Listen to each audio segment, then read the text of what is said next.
पूजा गृह में जो होना चाहिए ब्राह्मण का घर में, प्रवेश करते प्रफुल्लता समा जाए, वो चीजें नहीं पाया। इसका मतलब ये पाया कि यह प्रीतंश है, दोष से प्रीत है। तो ऐसे कार्यों में शास्त्र भी कहता है और सेवक का भी मत है कि बिना देर किए एक निश्चित समय करके कर आना ही उचित है, न कि कल कल कल कल कल नहीं, एक निश्चित निर्णय करके कर आना। रही कम बेसी की बात तो भाई उसी अवस्था में हम बैठाएंगे। अरे कुछ कम बेसी 2,000 कम जाए, चलो ठीक है, उसको हम मैनेज करके अवस्था को बैठा करके कार्य को हम पूर्ण करेंगे। लेकिन करना है तो कर देना है, उद्यंतु ज्ञान गंतुम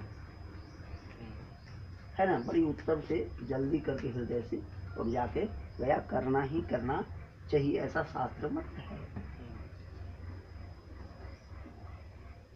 अब जो है लोग अभी जाएंगे, खर्च ज्यादा है, ये बताएं आप कि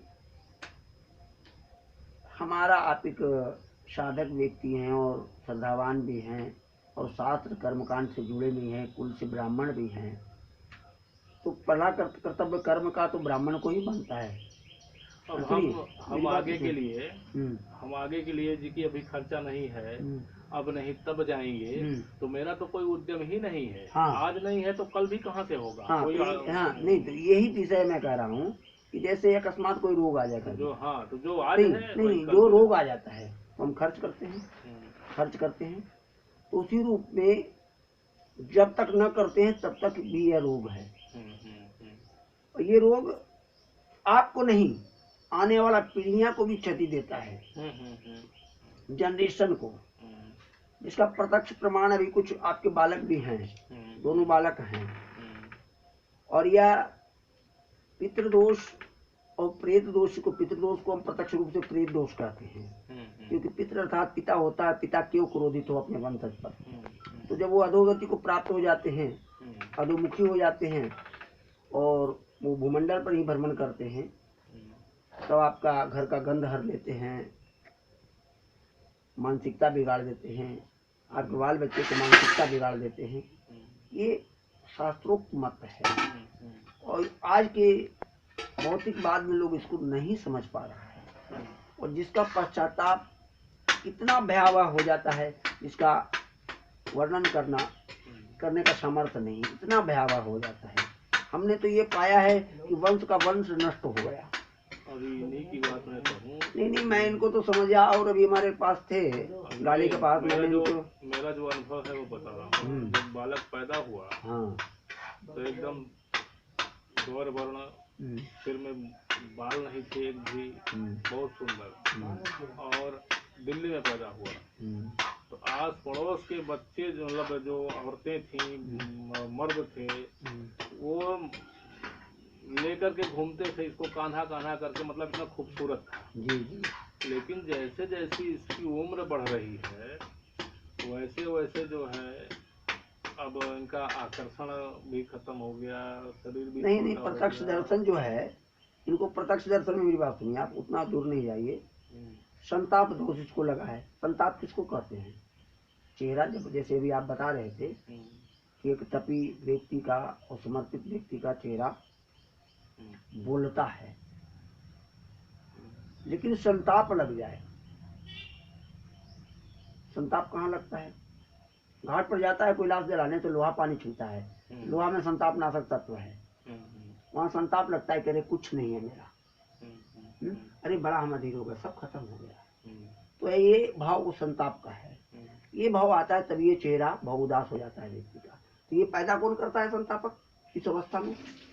तो ये जब दूषित वायु शरीर में प्रवेश करता है, अर्थात बयान से ज्यादा, इसको क्या बोलते हैं, बयान से ज्यादा माने समाहित हो, वायु ज्यादा निकलने से ज्यादा अंदर को समाहित जब होता है तो चेहरा उदास पड़ जाता है। इसका विकल्प, पहला विकल्प, एक तो जो वायु बदलने की प्रक्रिया है गृह का वो करे जिससे वायु बदले। तीसरा, स्वतः निज भी, अभी हम इस बच्चे से बात कर रहे थे, स्वतः निज भी ज्यादा मत करो, 10 मिनट मौन बैठने का अभ्यास करें। वही मैं भी बोलता हूँ कि दांत पर दांत स्पर्श न हो, जिब्बा हिले डुले नहीं, शांत मन को छोड़ दो एकदम, जहाँ मन जा रहा है वहाँ जाने दो। तो फिर वो एक दिवस आएगा, तुम्हारा चेहरा अपने आप वो एक लालीवा आकर के खिल पड़ेगा ऐसे, है ना, और खिल पड़ेगा और तुम्हारा आयु का वृद्धि होगा, तुम स्वस्थ हो जाओगे।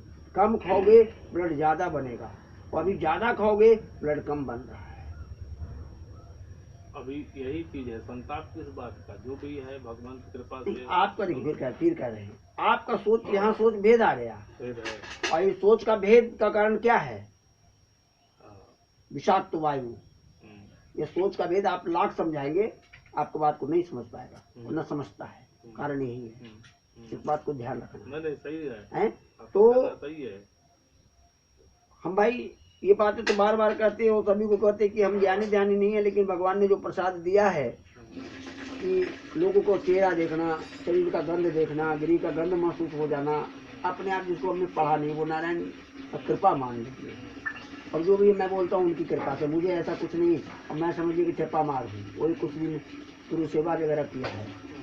तो स्थितियाँ जो है भयावह ना हो, समय रहते जख्म को, अगर साधारण जख्म है और इलाज कर दिया जाए तो ठीक हो जाएगा, और कैंसर होता है तो असाध्य हो जाता है। लेकिन हमारा आदि आयुर्वेद असाध्य नहीं होता है, उसकी क्रिया बढ़ जाती है। आयुर्वेद हमारा, और ये तो श्राद्ध प्राकृत क्रिया जो है महाआयुर्वेद है।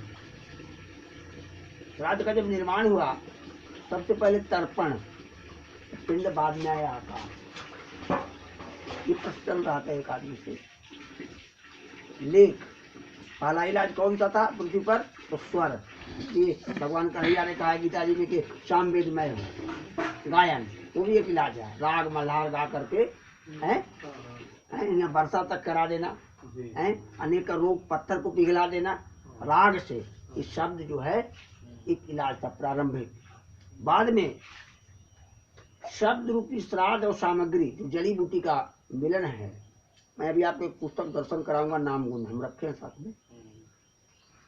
वो आपके तुलसी के नाम गुण, चंदन नाम गुण, जितने पूजा सामग्री से खाने की वस्तु हम खाते हैं, ये हवन करते हैं। घी, गाय का घी, गाय का घी में 100 गुना 100 माने प्रतिशत बलवर्धक गुण है।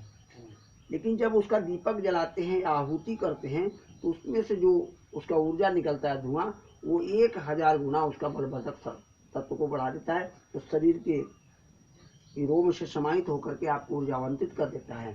यज्ञ में जितने प्रकार की लकड़ियां जड़ी बूटियां डाली जाती है, वो सब विषनाशक है और बलवर्धक है, गंध दोष कर देता है। जैसे पहले हैजा कॉलरा वगैरह बीमारी होता था, कम होता था, आज कोरोना फैल गया लोगों में।